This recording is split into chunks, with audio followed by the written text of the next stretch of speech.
वहीं मध्य प्रदेश के Bandhavgarh tiger reserve में 10 हाथियों की मौत की गुत्थी अभी तक अनसुलझी है। 72 घंटे के अंदर 10 हाथियों ने दम कैसे तोड़ा, इसे लेकर जांच जारी है।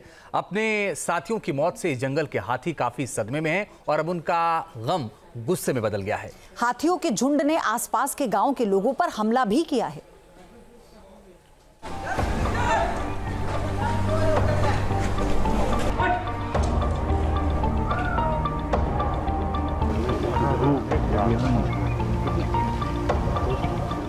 मदमस्त रहने वाले गजराज हो गए उदास।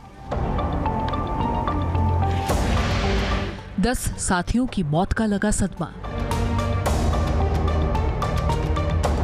बांधवगढ़ के टाइगर रिजर्व में गंभीर घटना। उदास हाथियों की चिंगाड़ में दर्द का एहसास। हाथी कहने को तो बड़ा जानवर है, मगर बाहर से वो जितना मजबूत दिखता है, अंदर से उतना ही संवेदनशील होता है। और इसकी बानगी मध्य प्रदेश के बांधवगढ़ टाइगर रिजर्व में देखने को मिल रही है। यहाँ एक साथ 10 हाथियों की मौत के बाद उनके कुनबे में 3 हाथी बेहद मायूस हैं। बचे हुए हाथी बार बार अपने साथियों की कब्र के पास पहुंच रहे हैं। वो आंसू बहा रहे हैं। 10 हाथियों की मौत 3 दिन के अंदर यहां हो गई है। 29 अक्टूबर को 4 हाथियों ने दम तोड़ा, 30 अक्टूबर को भी 4 हाथियों ने दम तोड़ा और 31 अक्टूबर को 2 हाथियों की जान और चली गई। इस घटना के बाद वन विभाग में भी हड़कंप मचा है। सवाल कई हैं लेकिन जवाब कोई नहीं। आशंका जताई जा रही है कि हाथियों की मौत विषैली चीज खाने से हुई, लेकिन ऐसा क्या खाया, इसे लेकर सस्पेंस बरकरार है। दावा ये किया जा रहा है कि हाथियों का झुंड आखिरी बार लखनिया गांव पहुंचा था। यहां उन्हें कोदो के खेत में देखा गया था। ऐसे में आशंका जताई जा रही है कि उन्होंने कोदो की फसल खाई होगी और उसी वजह से उनकी मौत हुई होगी। हालांकि इस थ्योरी पर एक्सपर्ट्स को तो भरोसा नहीं है। तक ये 10 जंगली हाथियों की मृत्यु होने की सूचना मिली पिछले 3 दिनों में हुई है और इसका जो कारण पोस्टमार्टम के आधार पर जो हमारे 14 सदस्यीय चिकित्सक दल जो कर रहा था, इसका पोस्टमार्टम वगैरह करके जो रिपोर्ट अभी तक दी है, उसके आधार प्रथम दृष्टया तो कोदो के कारण एक माइकोटॉक्सिन होता है जो फंगल अटैक होता है, इसमें उसके कारण होने का अभी अंदेशा है। ऐसे में अब सवाल ये उठ रहे हैं कि गजराज की मौत किस साजिश की वजह से हुई। क्या किसी ने जानबूझकर हाथियों को जहरीला खाना दिया? क्या हाथियों के झुंड को किसी ने टारगेट किया? शुरुआती जांच में तो मौत की वजह पेट में इन्फेक्शन, किडनी और लीवर में संक्रमण मिला है, जो किसी बड़ी साजिश की तरफ इशारा करता है। देश में एक साथ 10 हाथियों की मौत का ये पहला मामला है। ऐसे में राज्य से लेकर केंद्र स्तर तक इसकी गहन जांच पड़ताल हो रही है।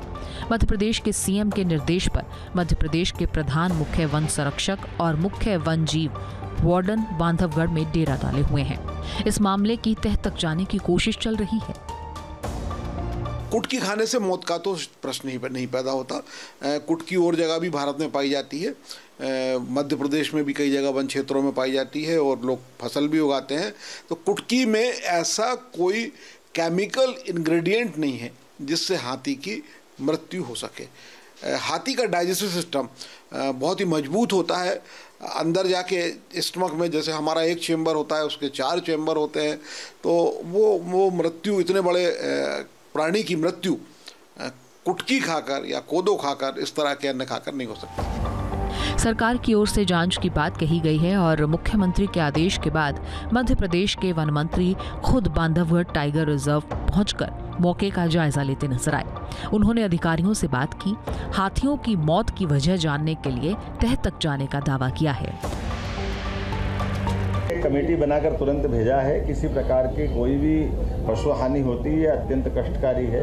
मेरी जानकारी में आया था कि हाथियों के घटनाक्रम में, तो मैंने वरिष्ठ अधिकारियों को कहा कि इसके नीचे तक जाकर जानकारी निकाले। हम लेकिन एक घटना हुई है जिससे हम सबके, मेरे मन में भी बहुत इस बात की पीड़ा है। निश्चित रूप से हम इसकी जांच करेंगे और कोई भी दोषी है उसको छोड़ेंगे। घटना वाली जगह के 5 किलोमीटर के दायरे में फिलहाल जांच जारी है। पानी के स्रोत की जांच हो रही है। कहीं पानी में कोई विषैला पदार्थ तो नहीं, इसे सुनिश्चित किया जा रहा है। पूरे मामले की जांच के लिए state tiger strike force, wild life crime control bureau, हाथियों की मौत से जुड़े तमाम पहलुओं को खंगाल रहे हैं। आशंका यही है कि हाथियों ने कोई जहरीली चीज खाई होगी, लेकिन वो क्या है, इसे लेकर अभी तक तस्वीर साफ नहीं हुई। लगातार 29, 30, 31 ऐसी जानकारी मिली कि 10 हाथी मृत पाए गए हैं। आपने भी देखा है कि जहां उनका अंतिम संस्कार किया गया है। तो आज कल रात्रि हमारे माननीय मुख्यमंत्री के निर्देश पर हमारे ACS वगैरह पूरे अधिकारी के साथ आज मैं यहाँ पर आया हूँ। उसको देख रहा हूँ किस प्रकार से कैसे क्या है, और जांच रिपोर्ट हम लोग माननीय मुख्यमंत्री जी के समक्ष रखेंगे। जो भी उसमें पहलू पे बात होगी उसको बताएंगे सब लोग। हाथियों ने अपने परिवार के 10 सदस्यों को एक झटके में खो दिया और इसीलिए बचे हुए 3 हाथी अब उदास हैं। वो आक्रामक भी हो गए हैं। हाथियों ने उमरिया के देवरी कला गांव के लोगों पर हमला कर दिया है। 2 लोगों की तो मौके पर मौत हो गई और एक गंभीर रूप से घायल है। उसे अस्पताल में भर्ती करवाना पड़ा। हाथियों के इस हमले के बाद वहां तमाम लोग दहशत में हैं।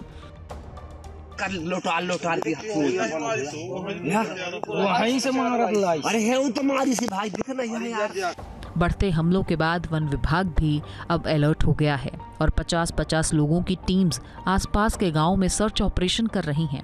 हाथियों को काबू में पाया जा सके इसकी कोशिशें हो रही हैं। इसके अलावा साजिश वाले एंगल की जांच भी हो रही है। स्थानीय प्रशासन इस पूरे मामले में फॉरेस्ट एरिया के कैमरों के जरिए घटना के पहलू और घटना के वक्त फुटेज की जांच कर रहा है। शक के आधार पर 7 लोगों से पूछताछ हो रही है।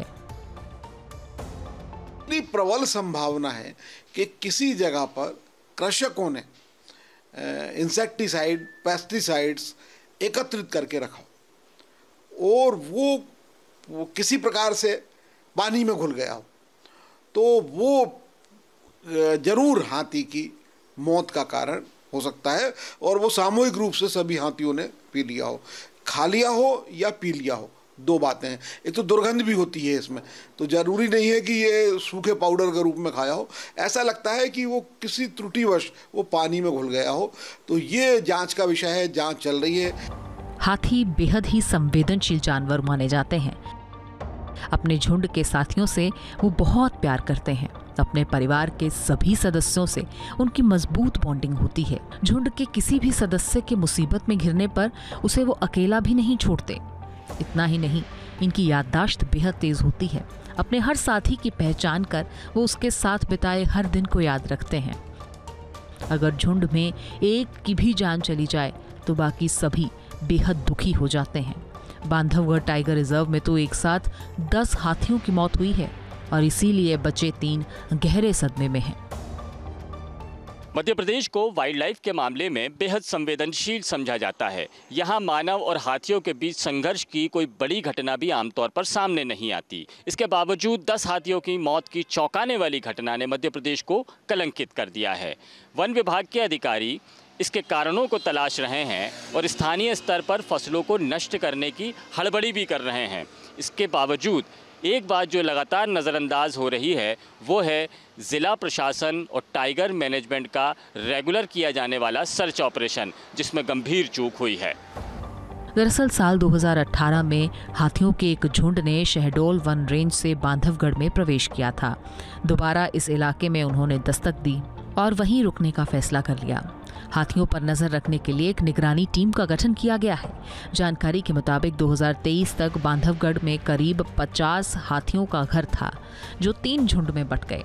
ये लगातार शहडोल वन रेंज और छत्तीसगढ़ के इलाके में आते थे।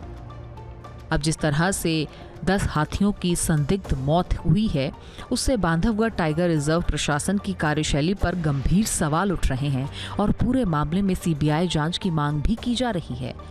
बांधवगढ़ टाइगर रिजर्व में 10 हाथियों की जो मौत हुई है वो बहुत गंभीर विषय है। इसकी CBI जांच होनी चाहिए। कहीं न कहीं बांधवगढ़ के जो फील्ड डायरेक्टर हैं और जिला प्रशासन उमरिया कटघरे में है। टाइगर रिजर्व एक संवेदनशील जगह होती है। वहाँ पे बाघों के जो संख्या है वहाँ पे 150 से अधिक है और हाथियों की मूवमेंट भी हो रही है। करीब 70 हाथी हैं, ये छत्तियों से लगातार आते हैं।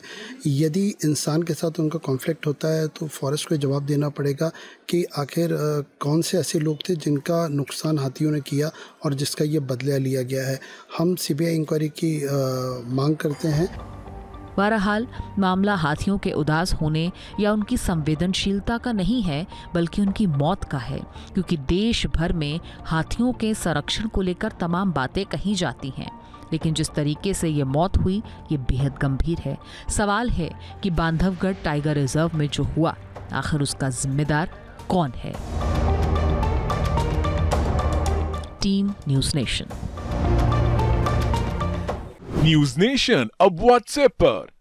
खबरों के ताजा अपडेट के लिए न्यूज़ नेशन के इस QR कोड को स्कैन करें।